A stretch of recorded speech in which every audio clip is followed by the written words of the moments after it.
You do have a personal relationship to Jesus Christ. You are His slave. You were bought with a price. There is no more defining expression in terms of what it means to be a slave. It means to be owned. I would like to invite you to become a slave of Jesus Christ.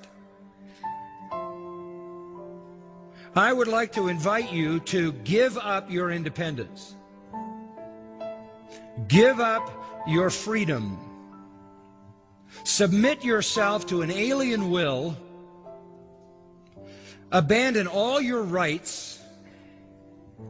Be owned by, controlled by the Lord. That's really the gospel. We're asking people to become slaves. I don't hear a lot of that slave talk today, do you? They weren't asked, say there, Mr. Slave, what would you like to do to be fulfilled? They weren't asked, what do you think your purpose is? Can you dream your dream so I, your master, can fulfill it? If there is a slave, let me tell you something, there is a Lord. If there is a slave, there is a master. If there's a master, there's a slave. You don't call yourself a master if you don't have a slave, and you're not a slave if you don't have a master. That's why the New Testament never even bothers to defend the idea,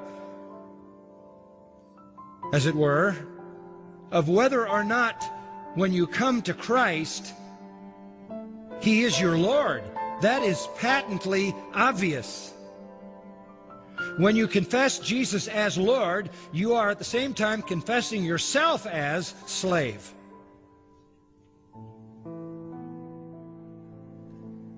A slave is someone whose life belongs totally to someone else. Absolute ownership, absolute control, absolute subjection, absolute obedience, absolute loyalty, absolute dependence. The Spirit of God took the slave metaphor because it was the best metaphor to describe our personal relationship to Christ. He bought us, He owns us. We are devoted to Him and to Him alone. To be obedient to Him at all times. We have no will but His will. He is our Lord. We confess Him as Lord. That's exactly what He demanded. Remember the words of Luke 9:23. We've repeated them so many times. If any man will come after me, let him deny himself. That's slave talk. That's slave talk.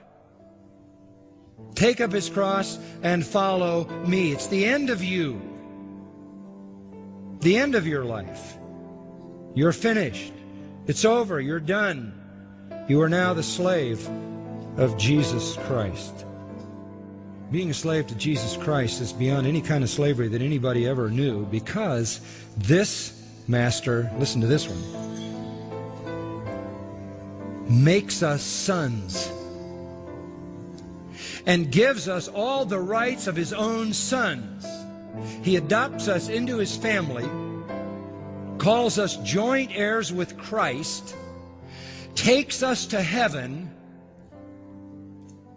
where we rule and reign from His own throne, and pours out all the lavish riches in His possession forever and ever and ever for our own unmitigated joy and His own glory.